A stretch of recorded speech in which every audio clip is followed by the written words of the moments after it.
ԱՄՆ պետքարտուղար Մարկո Ռուբիոն ավարտել է քառօրյա այցը Հնդկաստան և ուղևորվել Հայաստան։ Այցի վերջում նա մասնակցել է քառյակի Հնդկաստանի, Ավստրալիայի, Ճապոնիայի և ԱՄՆ-ի համատեղ նիստին։ Երկկողմ բանակցություններ է վարել ուղղված Հնդկախաղաղօվկիանոսյան համագործակցության ամրապնդմանը։ Մինչ այդ լրագրողների հետ զրույցում Ռուբիոն հայտարարել է, որ Վաշինգտոնի և Թեհրանի միջև գործարքի շուրջ ձևակերպումների համաձայնեցումը կարող է տևել մի քանի օր։ Նա կրկնել է, արդյունքում կամ կկնքվի լավ գործարք, կամ գործարք չի լինի։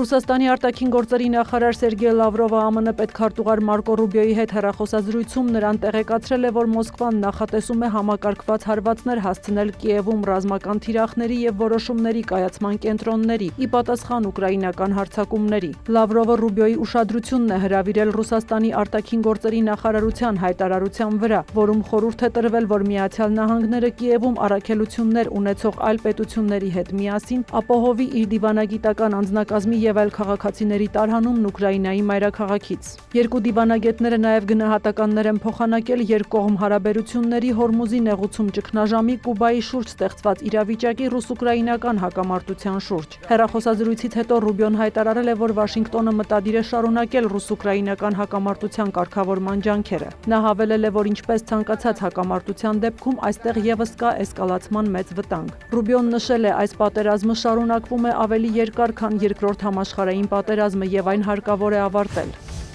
ԱՄՆ նախագահ Դոնալդ Թրամփը հայտարարել է, որ Իրանի հարստացված ուրանը կամ պետք է հանձնվի Վաշինգտոնին ԱՄՆ-ում ոչնչացվելու համար, կամ պետք է ոչնչացվի տեղում ատոմային էներգիայի հանձնաժողովի կամ որևէ համարժեք մարմնի ներկայությամբ։ Ավելի վաղ իրանական TASNIM գործակալությունը հերքել էր արևմտյան մամուլում տարածված լուրերը, թե Իրանը պատրաստ է իր հարստացված ուրանը տեղափոխել արտասահման։ Այս ընթացքում իրանական պատվիրակությունը կատարում բանակցություններ է վարել Հորմուզի նեղուցի և Իրանի միջուկային ծրագրի շուրջ։ Բացի Իրանի խորհրդարանի խոսնակից և արտգործնախարարից պատվիրակության կազմում է նաև Իրանի կենտրոնական բանկի ղեկավարը՝ քննարկելու իրանական ակտիվների ապասառեցման հարցը։ Միևնույն ժամանակ ԱՄՆ զինված ուժերի կենտրոնական հրամանատարությունը հայտարարել է, որ հարվածել են հրթիռների արձակման կայանքների և իրանական նավակների, որոնք փորձում էին ականներ տեղադրել։ Ըստ հրամանատարության խոսնակի, ԱՄՆ ուժերն Իրանի հարավում իրականացրել են ինքնապաշտպանական հարվածներ, միաժամանակ զսպվածություն ցուցաբերելով շարունակվող հրադադարի ընթացքում։ Fox News-ի աղբյուրների փոխանցմամբ պայթյուններ են լսվել Հորմուզի նեղուցի տարբեր շրջաններում, այդ թվում Բանդար Աբասում, Սիրիկ և Ջասկ քաղաքների մոտակայքում։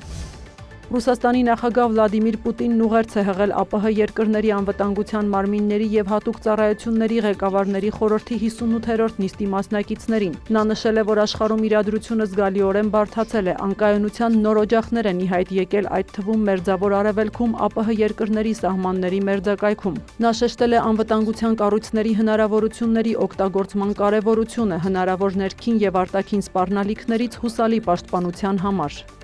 Սյուզաննա Չրաղյան, լուրեր։